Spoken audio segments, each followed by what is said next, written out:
वो ये बात हो रही है कि प्रेसिडेंट ट्रंप ने जो है वो ये कहा कि अच्छा, उन्होंने एक तो कहा कि मैं पुतिन के साथ डिसअपॉइंटमेंट मुझे है, मायूसी है कि वो जंग नहीं ख़त्म कर रहा और ये सारा, लेकिन ये है कि मैं उसके साथ साथ जो है वो ये भी मेरे ताल्लुकात ख़राब नहीं हुए, ख़त्म नहीं हुए ताल्लुकात।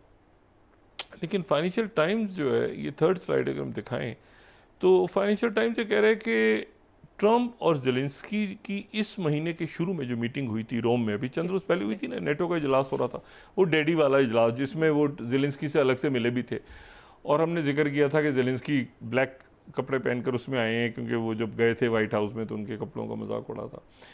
तो उसमें उसके बारे में फाइनेंशियल टाइम्स ये खबर दे रहा है कि जो थर्ड स्लाइड है कि डोनाल्ड ट्रंप और Vladimir Zelensky discuss Ukrainian air defence as Russian attacks mount. अच्छा, उस इसमें वो ये कह रहे हैं, जो ये खबर है वो ये कह रही है कि प्रेसिडेंट ट्रंप ने ये कहा, ये बात की प्रेसिडेंट ट्रंप ने जेलेंस्की से ये पूछा उस मुलाकात में कि ये बताओ कि कोई ऐसा तरीका है कि हम तुम्हें कोई ऐसा असला दें अगर कि तुम डायरेक्ट मॉस्को पे अटैक करो, तो तुम कर सकते हो। अच्छा, अब ये जो बात है, ये बात जो है ये बड़ी संजीदा बात है और ये कोई ऐसी बात नहीं है जिसको नज़रअंदाज किया जाए। जी।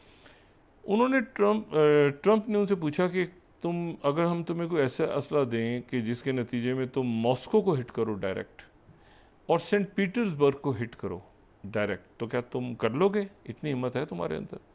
तो जेलेंस्की ने बकौल इस खबर के ये कहा कि जी मैं बिल्कुल करूँगा, आप मुझे असला वेपन्स दें तो मैं मॉस्को को भी उड़ाऊँगा और मैं सेंट पीटर्सबर्ग को भी उड़ाऊँगा।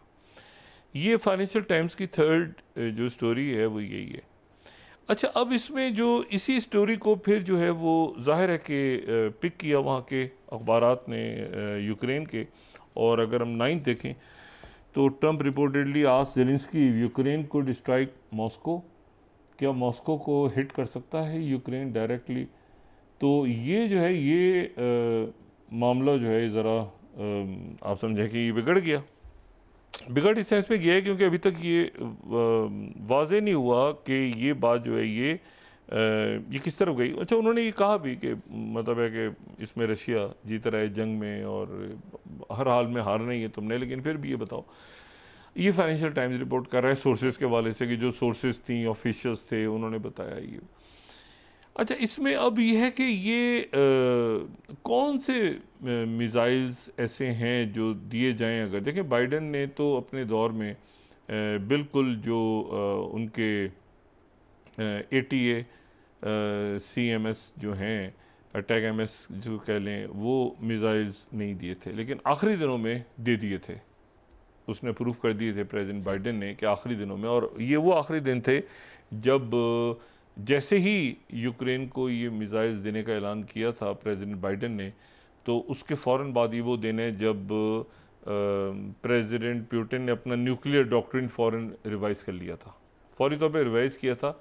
और उन्होंने कहा था कि जो जिन मुल्कों से अटैक होगा हमारे ऊपर, यूरोप के जिन मुल्कों से अटैक होगा हमारे ऊपर, हम फर्स्ट स्ट्राइक करेंगे उन मुल्कों पे। और अमेरिका और बरतानिया और जर्मनी और फ्रांस और इन मुल्कों का नाम भी लिया था प्रेसिडेंट पुतिन ने।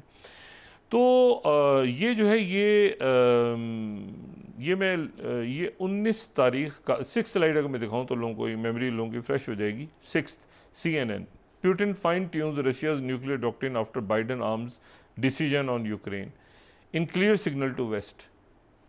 ये याद आ जाए सबको कि ये किन दिनों का जिक्र है जब प्रेसिडेंट बाइडन ने जो है वो, और ये फोर्थ स्लाइड 18 तारीख को Biden, fourth slide CNN, Biden green light for Ukraine to use ATACMS in Russia just raise the stake in a war Trump will inherit. तो ये इनहेरिट तो बाद में बहरहाल ये उन्होंने फायर किया अगले ही दिन। ये अगले दिन जो है वो मैं CNN अगले दिन का 6 दिखा रहा हूँ कि वो उन्होंने अपनी न्यूक्लियर डॉक्ट्रिन को रिवाइज करने का ऐलान कर दिया था।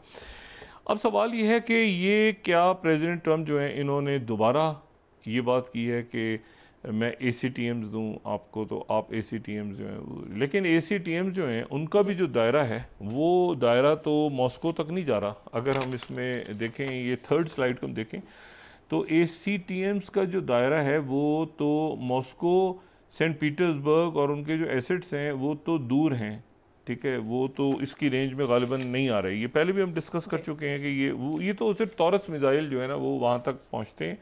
और टॉरस मिसाइल जर्मनी तो मेरे नहीं ख्याल कि जर्मनी किसी मूड में है। अगर हम ये 4 स्लाइड देखें तो range of Ukraine 300 ACTM tactical ballistic missiles, ये हमें मज़ीद इसमें नज़र आ रहा है। और ये जो हैं ये अगर हम इस मैप को देखें थर्ड को, तो हमें इसमें जो टॉरस हैं जो कि जर्मनी के पास हैं वो मिसाइल्स तो सेंट पीटर्सबर्ग और मॉस्को को हिट करते नज़र आते हैं। ये मिसाइल उस वक्त लिए थे यूक्रेन ने जब कर्स के इलाके में लड़ाई हो रही थी। कर्स के इलाके में लड़ाई हो रही थी तो उस वक्त उन्होंने ये लेके और इस्तेमाल करने शुरू किए थे। लेकिन यह है कि क्या ये बात हुई है नहीं हुई, तो ये बात अब बड़ी इंपॉर्टेंट है। और कीव ने, जैसे मैंने कीव इंडिपेंडेंट 9th दोबारा हम देख लेते हैं, ट्रम्प रिपोर्टेडली आज जेलेंस्की यूक्रेन को स्ट्राइक मॉस्को।